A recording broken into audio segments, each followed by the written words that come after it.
long enough to let you. It's got 7 road wheels. If you compare that with most British and American tanks of the same era, they have 6 road wheels. Well, 7 is said to be the optimum number of road wheels that the tank should carry. That's why the Germans, being very thorough, have got that much right. The tank's more lightly armoured than its other Western, well, at least the British counterparts anyway, but much more mobile, much lighter and faster, because the Germans went much on firepower, with protection a fairly low priority. But you'll see here a constant roar of its exhaust as it accelerates.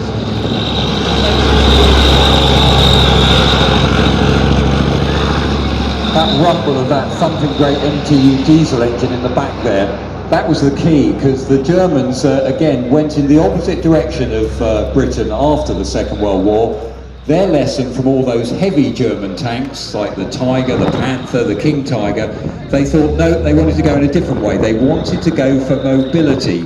Whereas the British Army, who'd suffered at the end of all those bigger, heavier German tanks, we went in the other direction. We went for armour protection and firepower. And so we went for heavy tanks, the Germans went for light and faster tanks with the Leopard.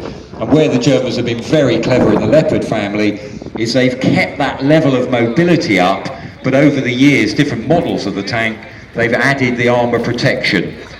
So it's still a very sophisticated tank, and of course Leopards were sold all around the world, and they're being resold at the moment, some to South America, and interestingly the Germans have just taken another couple of hundred Leopard tanks back from storage, back into frontline service because of the world situation.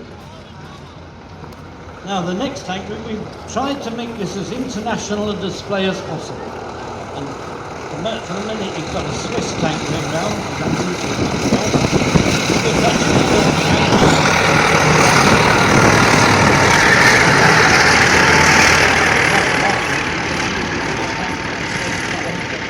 the tank has everything that's unique about it, particularly transmission, roads, West Benton, the curved top to the turret, has the right profile fit through railway tunnels.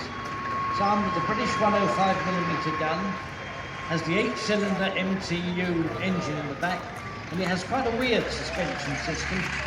Looked at quickly, it looks like ordinary coil springs.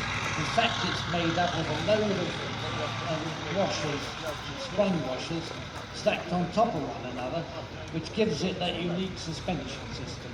So it's very effective and looks very good. The shape of the hull is unusual. It meant that in an effort to get it as narrow as possible, they had to move the fuel tanks to either side of the drive. And I don't know about you, but the idea of driving a tank with 2 fuel tanks on either side is quite nerve-wracking. In fact, it doesn't matter so much, since it's diesel fuel, it won't go up in a flash in the fan anyway.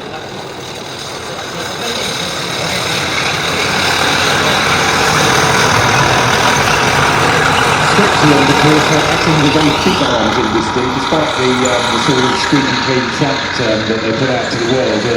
Nice chocolate and snowy mountains all the time, but behind the scenes, big arms industry. And one thing the Swiss government never does is it doesn't actually scrap material. Their tanks, once they come out of service, they tend to put into storage. And where they've been very nice to museums is if you go along as a proper accredited museum and ask nicely, they're very happy about giving some of the older tanks that they've kept across to museums. So weirdly, there's actually a couple of these Panzer 61s in the UK owned by museums and in very good driving order. Swiss now have Leopard in service.